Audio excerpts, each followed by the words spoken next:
Our Highline Voices, 106.5 KQWZ LP FM.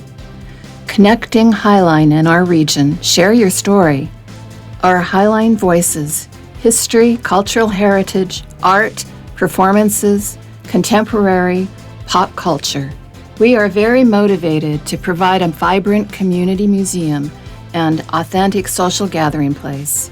It truly takes a village to raise a museum. Despite the challenges, our daily inspiration is our eagerness to build a stronger and more connected community. This museum is from the community to the community. Our passion is for our visitors to have access to a broad spectrum of information sources and cultural perspectives. Our Highline Voices.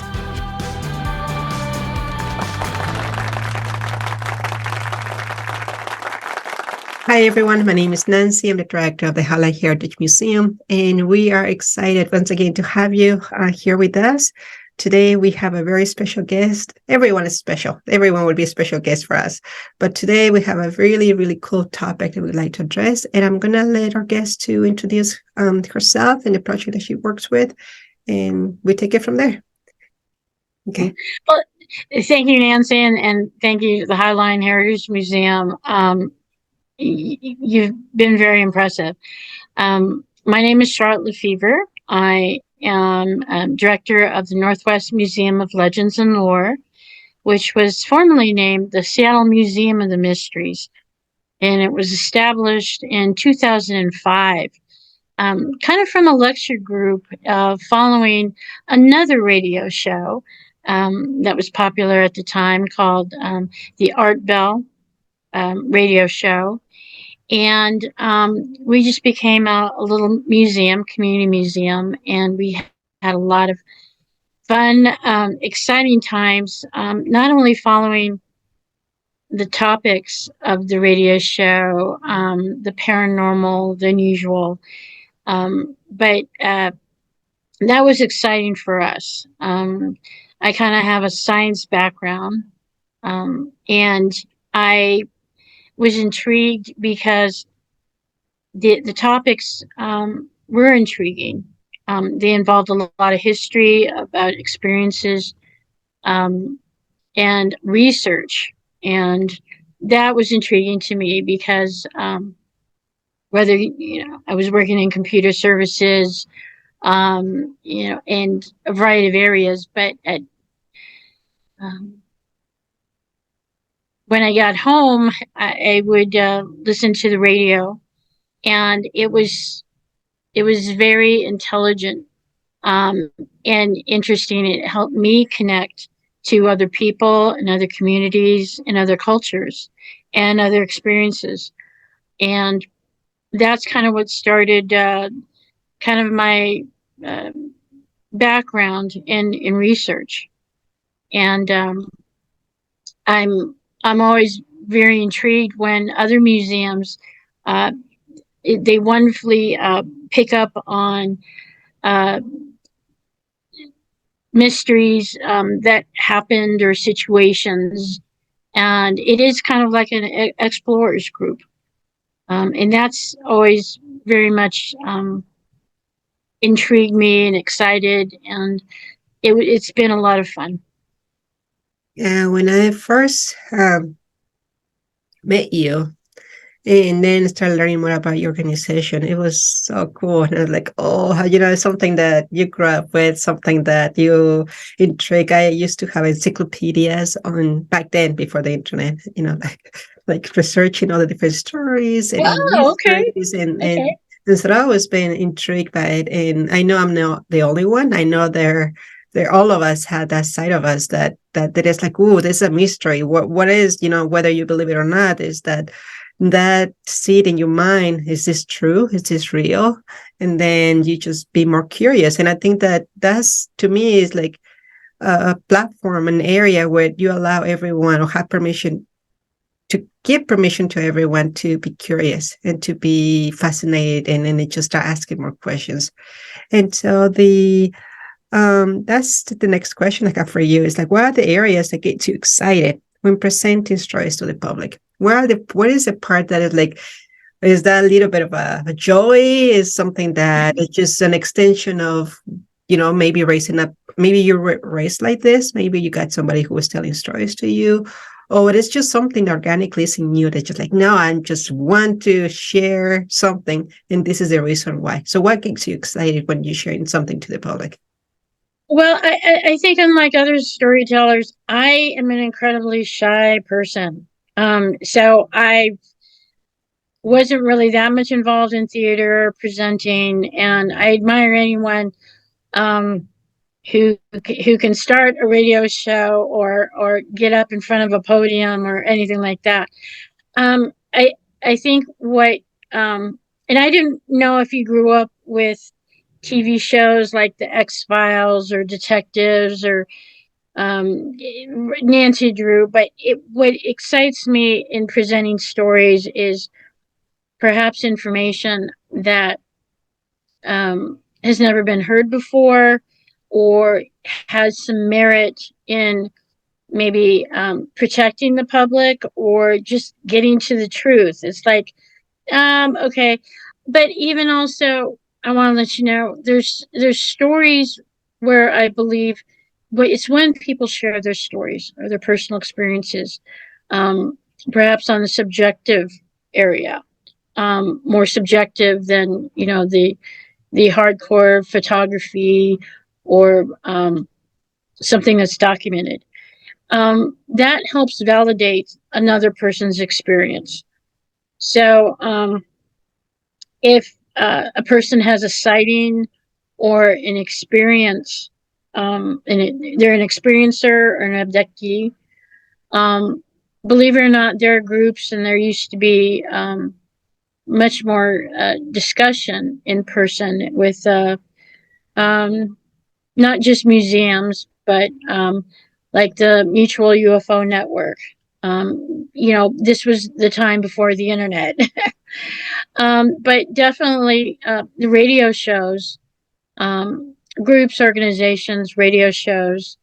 And now we're sitting there seeing recently, governments start taking a look at what and acknowledging what people are seeing and experiencing, um, in a different light. And because it does have serious impacts in regards to, let's say, national security. And so that's what gets me um, excited about sharing stories, is that it helps connect people. And that, and for your one of your questions for the beginning is if I grew up with it. Well, number one, I'm Mexican, and so I did not come to the States until I was already 17 teenager. But guess what? The X-Files show was presented in Mexico. It was okay. So I learned about D.B. Cooper when I was probably 7, 8 years old, and that was not Really? the X-Files show. It was the Unresolved Mystery. Yeah. So that's the original show. So that's how. So by the time I came here, and I'm like, oh my goodness, did D.B. Cooper took place here? All these interesting stories that we got around. And so no, this is an international, crosses ages, crosses language. I mean, I just use me as an example of that. Not growing up in the culture, but being exposed to it and then being intrigued by it. And so that is cool. We have you have a very specific story that you want to share with us. Mm-hmm. And so I'm gonna just let you take it from here. Just tell us what is it, why, how, when, all that, and then just give us that quick introduction as to what this project is about. This is a very interesting story. Back some 21 years ago, a gentleman went on the very popular Art Bell radio show. It was called Coast to Coast. Keeping in mind, that was one of the top 3 radio shows in the nation, millions of listeners. And a gentleman went on, his name he gave was Jonathan Reed.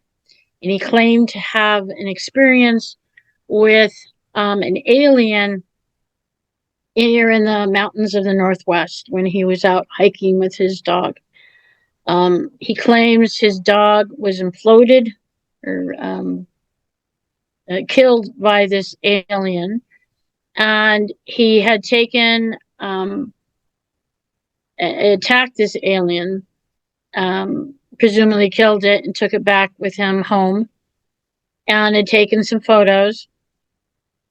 And he kind of gave this story, and I think what intrigued people again 21 years ago was that he had a photo of this alien, and it was posted. But even so, even at that time, most people, it's hard to believe, a story. Most people kind of need hard evidence or proof. And again, it's very intriguing. A lot of people, there's been many, many stories about, UFOs and aliens. But again, this one unusual aspect is this guy claimed to have actual firsthand contact and actually had physical evidence. And it was interesting for us because for us as a lecture group, we were familiar with the Art Bell radio show and a lot of the researchers and authors. Here in Seattle, it was home of the National UFO Reporting Center. So we had the benefit of speakers and researchers like Peter Davenport come and present with us. So again, very familiar with the area. But it wasn't until we started getting contact by people coming to our lectures and our beginning lecture group before it became a museum to say, hey, this guy isn't who he says he is, and he doesn't have a dog, and this is a story. And so this is where it actually gets almost comical. We actually decided to check one of his friends out who had actually gone on radio with him and claimed he was a DNA analyst, like a highly educated, credentialed doctor, that he could claim that what he analyzed was not of human origin or such. But he was gave his name as Dr. Harold Chacon, and we were informed he worked at a West Seattle mini mart. And yes, we checked it out. We actually even went to the mini mart. The co-author of Jonathan Reed was there, Robert Wraith, and he apparently got scared and immediately left the building. And we actually even did a stakeout across the street at a laundromat. And so again, if this ever makes a movie, this is going to be a comedy.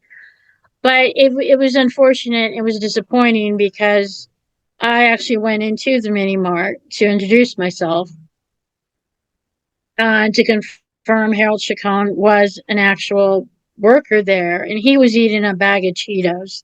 Okay, and it's just unfortunate, but he's not a doctor. He's not a DNA analyst, and it turns out through additional confessions and stories that we verified that Robert Wraith had just created a fictional story, and it seemed like they wanted to promote it as something real. Jonathan Reed's real name turned out to be Jonathan Rudder, and the good aspect too of it is, according to his girlfriend of 15 years, who kicked him out, it turns out he never owned a dog. So that was one of the nice things about finding and researching, is that no dogs were harmed in the making of this hoax. And but again, it's disappointing because we came out with our findings, our facts, and it got challenged.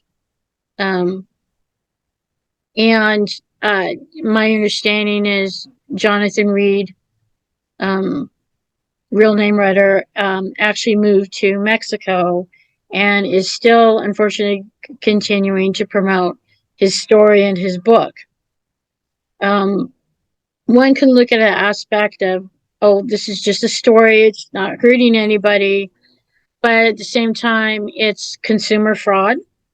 And, we're still encouraging authorities and attorney general authorities to look at this. This and his friends were actually perpetrating themselves as credentialed doctors and titles.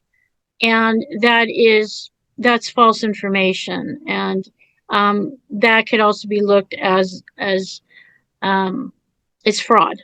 Okay. And that is definitely a consumer issue. One ufologist, it was actually Peter Davenport of the National UFO Reporting Center, pointed out to me, when Jonathan Reed and his claims of an alien body make like UFO conferences, that literally undermines the credibility of the arena and researchers trying to really just get to the truth. There's a saying that it muddies the water. And for us and, our integrity as researchers, this whole arena has a lot of sensational, just amazing stories, but it's one of those, we research and we investigate with the aspect of finding the truth. And there's some amazing things. There's some amazing stories out there. And we have had experiences ourselves. You yourself, I know, have had, experiences, and many, if not most, of all of your radio listeners. The wonderful part about our lecture group, our museum, and our exploration is that we have met so many wonderful people, including international researchers. We've attended numerous times the International UFO Congress, where we've met Hae Manan, where we've met international researchers from Italy, from Russia. We've met some amazing contactees like Travis Walton, who to this day still has one of the best documented abductee experiences. We've just met so many wonderful researchers that also call out these hoaxers. And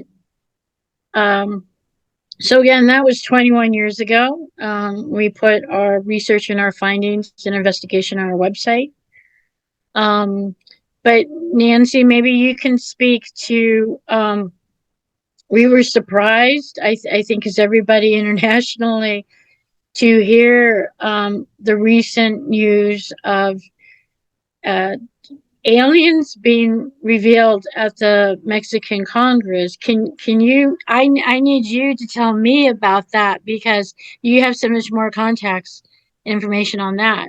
I honestly, personally don't have that much information to share. I do know that the person who was going to be giving you this interview, he had way more reason, because he was in, when was it? Probably like 3 months ago. Hae Manan was here in Tacoma, so he gave a presentation. Oh, okay. Yeah, and so that's probably why Christian shared that with you, that he knows about it, because Hae Manan was here, and so he talked about different things. And yes, I grew up seeing him on TV. I know exactly who you're referring to. I know that he's always been advocating about different topics. But yes, you're right. I think the idea of not verifying the information. It's like in our field, like at museums. I mean, we need to make sure that whatever we present into the public, it is credible, it is researchable, that is something that is valid information. When you look into history, for us, is one of the most complicated topics and controversials, because what is history and who is writing the history and how it's been presented? And so, who do you believe and how reliable that is? I've shared many times that I prefer that. There are times that I wish we were like a science museum or a children's museum or art museum where there's more black and white without have to deal with the gray areas. How reliable is this information? And how do you verify the information is correct? And so with this guy, Hae Manan, who is well known, not recently, but for many years, I'm talking about close to 40 years now. And so he's really integrated within the Mexican culture when it comes to UFO and all these different kinds of mysteries. And so that is what I know of him. I know that he was here recently. I know that he continues to talk around globally. I know that it's very controversial. I know that it's not the only case where he's been confronted or faced in or been, people pushing back. Because like, hey, why are you saying this? Why are you saying that? And I don't believe in this. And you're correct when you said that somebody who is doing the poor job on verifying the or making sure the information is correct is causing is planting the seed of that with everyone else who is really working hard and working on doing things properly, scientifically. They're doing things that they have the intention to make sure that it's not injecting their own personal opinion, but trying to be more objective to different topics. And so it is hard to hear that, how easy it is to pass that information. It is concerning to know that that is not just a one-time deal, but it's being promoted online, in person, in books, in conferences, in sessions. I mean, how many formats can you share a content, and not just once, but repeat it over and over and over? And so, no, that is really concerning. That's really scary, and that's really concerning. And not just with him, but how many people out there who are talking about these topics without really knowing what they're talking about. And so, yes, I think this is just one of those open topics to keep digging, to keep researching, to see what else is possible to do. And I think that I was talking to Chris. He is from the Pretty Greedy Tours that is based in Tacoma, and he was really cool. So I was talking to him yesterday, and we're talking about how reliable is your information and how do you verify whatever is on your tours and your content. And so we had this very similar subject as to making sure that the information that we present to the public is as accurate as possible. I know that our time is limited, so I want to make sure that we address all different topics. But before I move on to a new one, do you want to say something else about Hae Manan and how improperly he is passing on this information without, paying consequences? Ufologists are needed, and it's always good to talk about subjects, but there's other researchers out there, and it's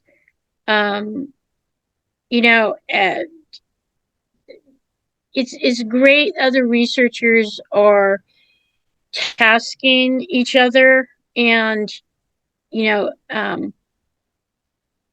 we say, we should researchers should task each other on presenting correct information.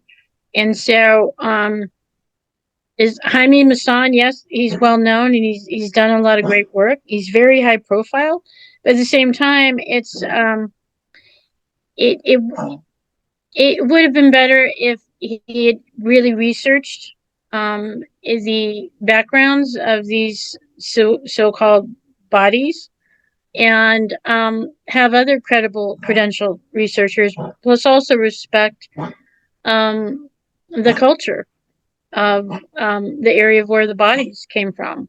And that's a whole nother area that we've also had experience with, challenging the bodies of the exhibit here in the Northwest, for using Chinese cadavers for commercial reasons. And so I want to encourage other researchers, other explorers, other ufologists to task and challenge these. We should be in this community and uphold a certain level of integrity. And so if I don't know if in the future I'll ever go down to Mexico or meet Hae Manan again, but if he comes up here in the Northwest, you know, um, let him know about our research. And I do believe there's a lot of mysterious things. There's a lot of unexplained things that's going on, and it's come to the point. I think both of our governments have recognized the national security need to identify the unexplained. And I think it's a long time coming. I think that's what the community has always looked for and strived, is investigation and explanation. Yeah. And that's a good thing. No, it's a great thing. And also education. I think that interviews like this educate people to be more mindful of not everything they read is accurate, not everything that they hear is accurate. And then also as we are consuming the information, I want to make sure that whatever we read and see, have the little seed planted in our minds. Is this accurate? Is this correct? I mean, and not just the ones who are presenting, but also us, the ones who are consuming it. And then maybe the ones that we also repeating it, like, oh, this happened. One of the things that got my attention about the work that you do is Legends. That's the name of your organization, Legends. And that is such an interesting term, because you can go on many different levels with that term, culturally, and then how it's been passed on from one generation to the next one. And then the ones that are proven incorrect, the ones that actually have some scientific background on it. And so to you, what is a legend? I mean, I just want a very simple question. What is a legend to you? I guess, there's, to me, it's maybe a story that,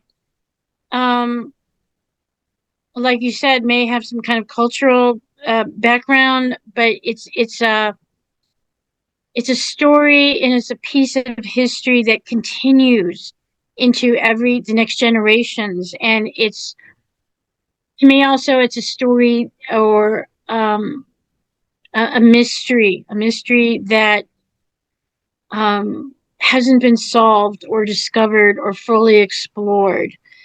And I find it's intriguing, but it also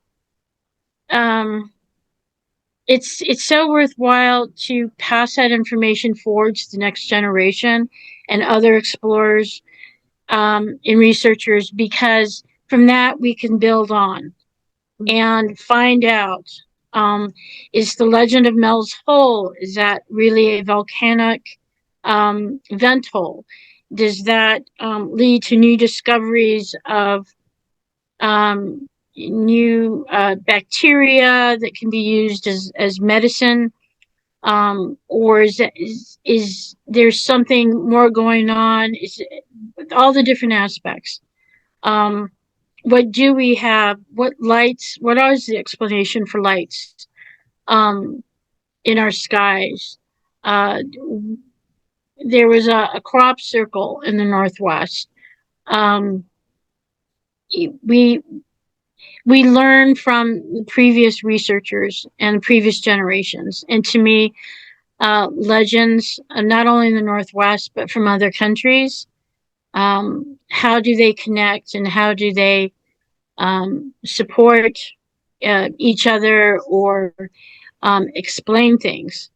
And so that's kind of, I guess, why we talked about, our museum and legends. And that also includes people. Mm-hmm. That doesn't, it's just not just mysteries or geological mysteries or anomalies, but that also includes people also as legends. Absolutely. Yeah, there's last year we presented at the museum the Night of Legends, but it was Oh. all I presented that in Spanish. Well, actually, English and Spanish. I did it both. But it was about the Mexican culture. So it was all about Mexican legends. And what is interesting about that one is that how old they are. I'm looking at pre-Hispanic cultures all the way up to today. And what I mean by pre-Hispanic is before the Spanish came during the conquest. Mm-hmm. So there's a lot of meaning before Spanish. The Hispanic comes from that speaking Spanish. And so the pre-Hispanic cultures, they are very interesting. We're talking about the Mayans, the Aztecs, and so on. And so there's landscapes or areas or spots where legends are born from, and we use them today. We believe in them. And for example, in Mexico, you know how we have here Mount Rainier. There's a mountain. Well, down in Mexico City, which that's where I'm from, there's this beautiful mountain in a volcano, and so the mountain, if you look carefully, is the outline of a woman who's lying down. And then the volcano is a guy who is right next to her, grieving her death. And so it's about love story. And so that legend is 100% about love story and how the God wanted to preserve that love story on the shape of a mountain in a volcano. And so I do know that here, for example, we have Ingle Lake, we got Librarian, and we got Tree Point, which are bodies of water in the Highline that has a lot of stories. And we're talking about Native American stories. And it's just like how this beautiful mystical with reality, and the question, and is this real or not? And then how do you pass that information to one generation to the next? And so the legends to me, I think is also last year. Was it last year? Yeah, last year I was with Humanities Washington. I was talking about the legend of La Llorona, which is the lady crying for the children, like, ay, mis hijos, it's like all my children. And so it was an interesting program because Humanities Washington put us 3 panelists in this program. One was a talk about Nordic legends, another one Native American legends, and I was supposed to talk. I did talk about Mexican legend. And so seeing this fascination of many different cultures, like you said, and then knowing that it has a little bit of that local connection, because here we are, 3 different institutions are working for local history. And then when you also tapping into the legends and the cultural elements that comes with it. And so, yes, that terminology, legends, is so interesting to me. So thank you for addressing that. I do have one more question is, what are your current projects that you're working on? Oh, we still do the Capitol Hill Historical Ghost Tour. We might be expanding that a little bit. And one subject that the museum always did with the community is we had a Friday night museum lock-in where we went over past history, prohibition history, and the stories of the area. And we would actually take ghost hunting, a K2 electronic meter, and we would tour the neighborhood just around the block. And we found out it was a wonderful way to let the community know and explore and hear about the local ghost stories. And we find it so rich in history, but was such a great activity. That's something that we still do. The museum kind of is retired. We don't have a physical location anymore. We're just online. But I want to encourage your museum and a lot of communities, even researchers, to go out and talk with your local restaurant owners, and your community and your seniors. There's such a rich history and connection still to today.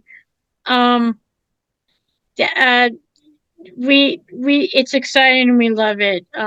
There's the famous Women's Century Club, which you probably know is actually the Mexican consulate right now in Seattle. Um, I've talked with the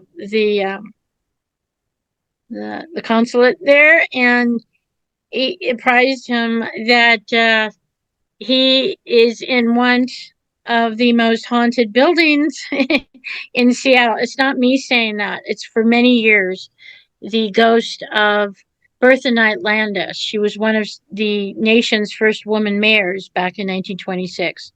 And there have been women seen there and apparitions.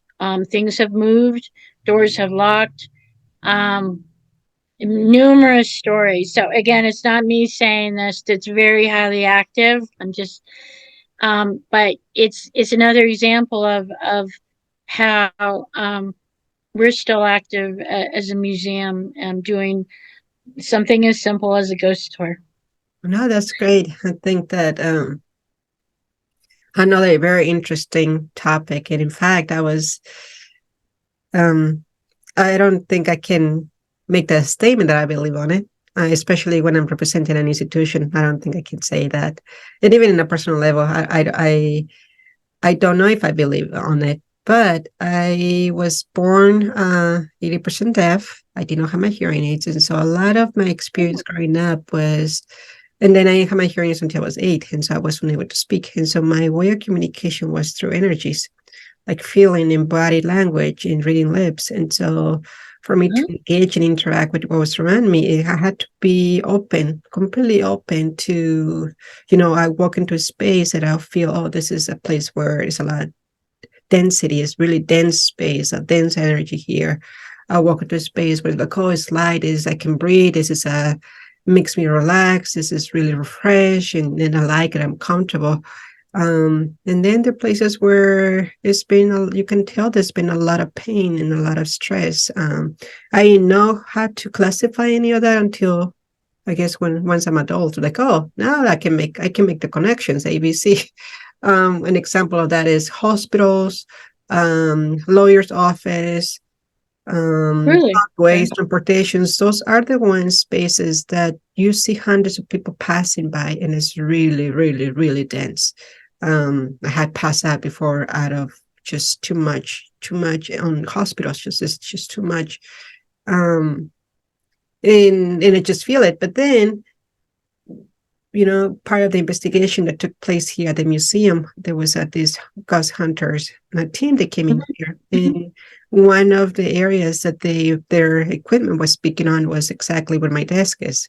It's like, that's one of the hot spots is right when I'm sitting. I'm telling them, it's not any ghost. It's just me. My energy is behind all the stress that I'm going through this place. And it is probably what is picking up. Because if I know that in everyday conversations, you don't talk about this stuff, but the moment of like the radios, there's a lot of waves that goes in front of us all the time, and we don't see it, but we know it's there. Cell phones, Wi-Fi, and all these wireless devices that that they are there, but we cannot see it. But imagine if we had the capacity to feel that, to feel the electrical currents between things. And I'm talking nonstop now, but all I'm saying is that ghost is a very interesting topic. Last night I was alone here a little late, and I was listening to all these different things. And I never do that. I've been working with the collections for Monday, close now to 20 years, and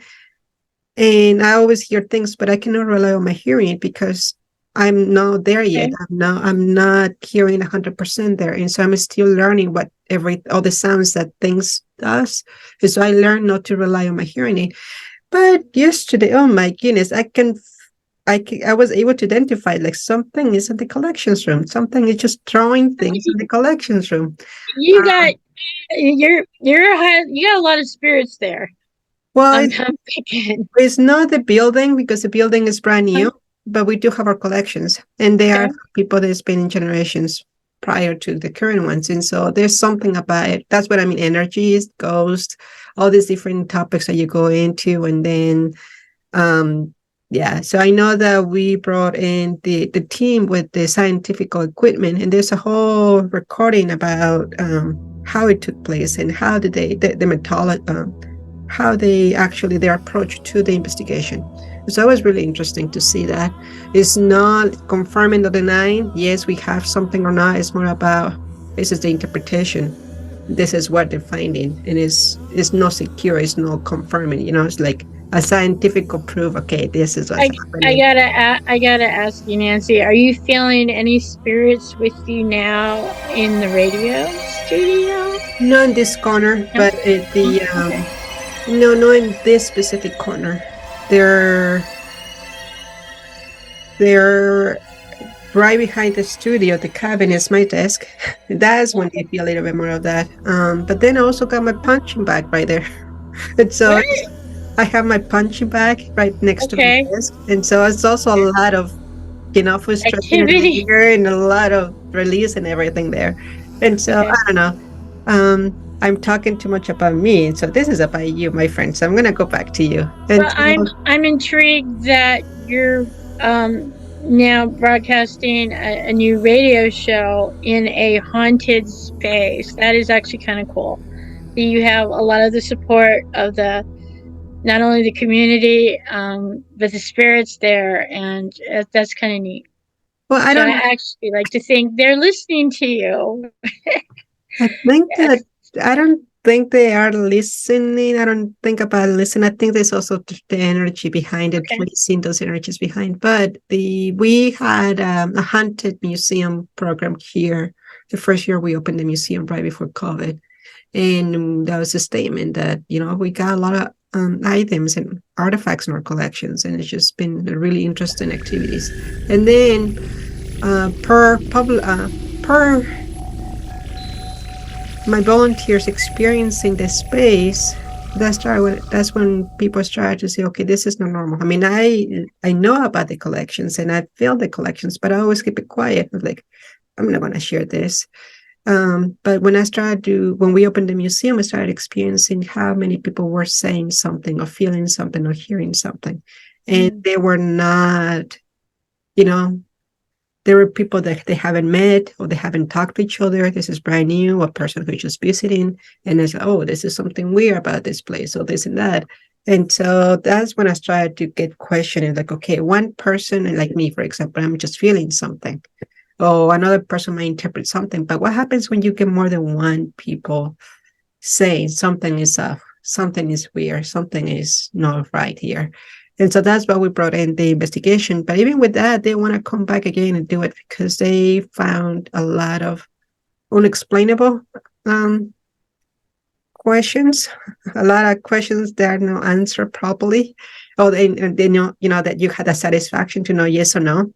And so it is an interesting topic, and we will be, we'll be having a program on Ghost 101 in, I don't know if it's in October or November, but I think we're doing it at the end of October. I mean, it's going to be here on live in the museum. So I invite everyone to check our website and kind of learn where, when, and how that, or what that is, the topic that we're going to be talking. And I'm sure that we'll be bringing up the museum and the experiences and some of the videos, maybe, of recordings that took place during the investigation that night, because it was during the night when they did it. So before we end this conversation, I don't see it as an interview. I see it as a conversation. And so before we finish our conversations together, any last comment would you like to add? No, I just want to sit there and say to your listeners and anyone who hasn't visited the Highline Heritage Museum, I visited for the first time this summer, and I was so impressed. it is so full and very rich with information. You've got a D.B. Cooper display, but you've got a lot of the history and the community and the area. And I've been to other museums. Okay. The Highline Heritage Museum was excellent. And the neighborhood is so vibrant, and you're very much a great destination museum to check out. So, well, thank you for those comments. And one thing that I would never stop saying, and I'm extremely proud, is that you see a face with me, but behind me there's so many people. It's just so much love and everything. All my volunteers and interns and my board members and the community partnerships. It's impossible to do this one person. And so everything that you see around is somebody caring, somebody loving, somebody giving back to the community. And I do hope that people can feel that. See, I'm again going back to feeling more than knowing or reading or seeing. It's about feeling. And I hope that people feel the good vibes and a lot of love that is in this place. Despite it, we have ghosts or no, still love is a lot stronger than any other energy that you may feel in the space. And so thank you so much for allowing us to talk to you, to say hi and to get to know you a little bit more. And once again, I'm just going to be looking forward to see what's next and where you're doing and what else will be sharing with us hopefully in the future. But if not, people can check out your website. Do you have a very specific website, right? Just go to, our website. Just look for Northwest Museum of Legends and Lore. And, check out the link. Pretty much we have with the Jonathan Reed Alien in the Freezer hoax. And, continue to explore. Our website is nwlegendsmuseum.com, or just look for Northwest Museum of Legends and Lore. And we hope to see you in the future and many, many discussions of investigations and topics. It's pretty exciting. This is a fun topic. I can bring my encyclopedia is still in Spanish, but I can bring it to you so I can show you all these mysteries and legends and fascinating topics. Anyway, it was wonderful to see you, talk to you today, and I'm just hope that people get excited about hearing more and learning more about what you guys doing. So thank you once again, and we'll connect again soon. Bye.